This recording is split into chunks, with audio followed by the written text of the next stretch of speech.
two periods. When I was about 9 years old, actually there was a lot of problems in my family between my parents, and I started to make imaginary gods and goddesses and creatures out of plasticine. And we went on holiday, and I spent the whole holiday making these little coloured figures. And after that, no art until I was 17, and I was actually failing a applied mechanics A-level. I couldn't do the maths, so I was offered art instead in the last year of A-levels. And as soon as I went into the studios, I knew that it was right. Just immediately. I started mixing colour, and I thought, I'm very happy. This is where I should be. So I went to a very traditional boys' boarding school, and it really only offered painting, a little bit of printmaking. And I knew that colour was the thing that really inspired me. I was not confident with drawing, that came a lot later, but mixing colour, immediately I had a sensation. I knew what I wanted and what I didn't want. So from the earliest weeks of my art education at the school I was at, Stowe, early Italian paintings were shown to us, and Cézanne. And I think I loved structure, and I loved poetry and emotion. So my family was a very naval family, so it was about taking orders, accepting orders, and my father had plans that I would maybe go into the city to work with money as he did. And when I told him I had a place at Chelsea School of Art, he gave me a very strange dilemma. He said, you must follow your heart, but if you do go to art school, then I have to disinherit you in perpetuity. There will be no money now or later. And being 18, I said, thank you very much. That's a very clear choice. I will go to art school.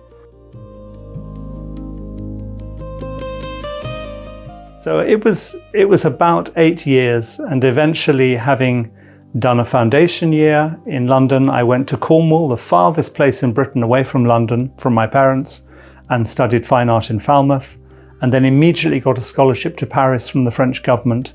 And we were really out of contact completely. And then I came back briefly, and then went to India on a Association of Commonwealth Universities scholarship. We didn't see each other. In those days, no mobile phones. You had to write airmail letters. I maybe wrote 2 airmail letters to him, and that was it. So about 8 years. And then when I came home, I think his brothers had said to him, you should not be cut off from your eldest son. Why don't you meet him? He seems to be doing quite well. And we did meet up, and were reconciled. And I think in the end, he was very proud. So I traveled to India in 1989, and the scholarship was for 1 year, but we were allowed to have an extension of 6 months. And I knew when I went that I wanted to stay in India for 18 months. So no coming home. As I said, if you wanted to make a telephone call, you had to book it in a week advance in the post office.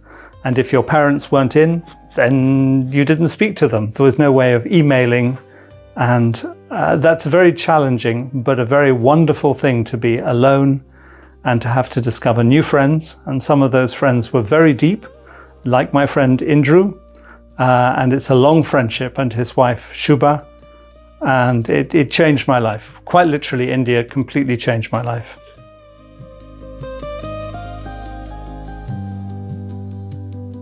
Very, very well, yes. I went to the fine art. I was met by a wonderful painter called Shashi from Kerala, who'd been sent by my Professor Gulam Mohammed Sheikh. I went to see the fine art department in Baroda, and he said, honestly, we didn't know you were coming. We don't have any space. I'm really sorry, but we don't have any space. So it seemed like a very bad welcoming. I stayed with Shashi in a small room, who looked after me very nicely. And I did some drawings on the streets. I just wandered and did drawings. And then Sheikh said, come and show me what you've been doing while we've been waking our mind up.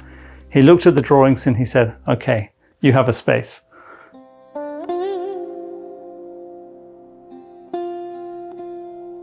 So I applied to Baroda. My scholarship application was a fascination stemming from a show at the Royal Academy of Indian painting.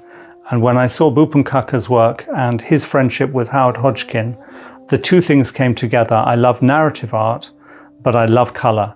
And that friendship of Howard Hodgkin and Bhupen Kaka seemed to be fantastic. And Howard Hodgkin talked so lucidly about Indian miniatures, Mughal miniatures, and folk art that I realized that Baroda represented a link to the great traditions of classical Indian art, folk art, Mughal miniatures, and in the contemporary painters in Baroda, they seem to be finding an alternative to Western modernism, relying on or citing references that were deeply embedded in society, and I was so attracted by this combination.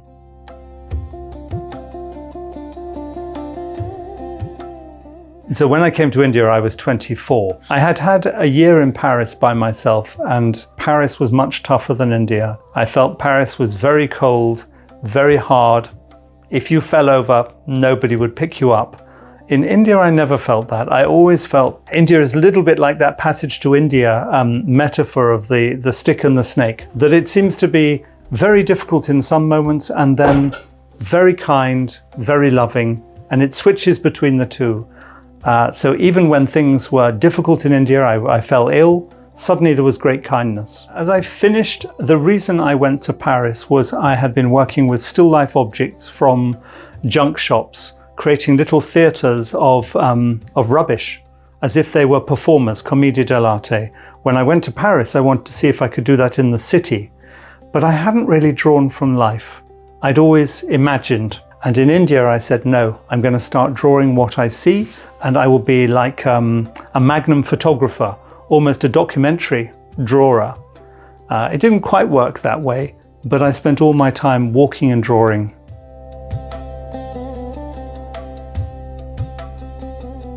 I think one of the great gifts that India gave me is I began to see that spirituality or the religious could be experienced in many different ways with different theologies. I was very greatly affected by Sufism. I was very greatly affected by Mira Bhajans, by devotional Hindustani classical singing, and indeed by the great art of Ajanta, Ellora. All the encounters I had with Hinduism were extraordinary. So my mind was stretched beyond its narrow confines. And I'm now very reluctant. I don't like nationalisms, I don't like partisan political beliefs, and I don't like religious sectarianism. I think there's a breadth in India which is so extraordinary. Once your mind has been opened to that, it can't go back into a small box and say, my way is right. And that's true with art as well. I just kept on seeing things that challenged me in India to say there could be more joy, there could be more amazement, there could be more wonder. I think that there is a very famous passage in Marcel Proust, which is often misquoted. And in essence, it says that when you travel, you have new eyes, that new landscapes open new spaces within you. And I think it's that escaping from the familiar. And when you return to your home, you see it differently. So there's a benefit of being abroad, but there's a benefit when you come back. Things are not quite as they were. It shakes you out of complacency. And I think for visual artists, we can easily fall into a habit and have a product, something we make again and again and again. And I think that might be the death of creativity.